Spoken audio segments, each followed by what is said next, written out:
கர்த்தருடைய பிள்ளைகளே, பார்வை என்ற வார்த்தை உள்ள வசனங்களை தியானிப்போமாக.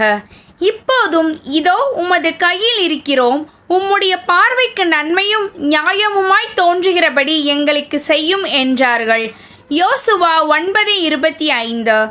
அவர் உன்மேல் எனக்கு பிரியமில்லை என்பாராகில், இதோ இங்கே இருக்கிறேன், அவர் தம்முடைய பார்வைக்கு நலமானபடி எனக்கு செய்வாராக என்றான்.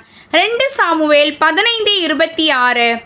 தைரியமாயிரு, நாம் நம்முடைய ஜனத்திற்காகவும் நமது தேவனுடைய பட்டணங்களுக்காகவும் திடன் கொண்டிருக்க கடவோம், கர்த்தர் தமது பார்வைக்கு நலமானதை செய்வாராக என்றான்.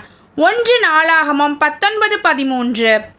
உமது பார்வைக்கு 1000 வருஷம் நேற்று கழிந்த நாள் போலவும் ராசாமம் போலவும் இருக்கிறது. சங்கீதம் 90:4. அதனால் தேவனுடைய பார்வையிலும் மனுஷருடைய பார்வையிலும் தயையும் நற்புத்தியும் பெறுவாய். நீதிமொழிகள் 3:4. மதியீனனுடைய வழி அவன் பார்வைக்கு செம்மையாயிருக்கும், ஆலோசனைக்கு செவி கொடுக்கிறவனோ ஞானமுள்ளவன். நீதிமொழிகள் 12:15.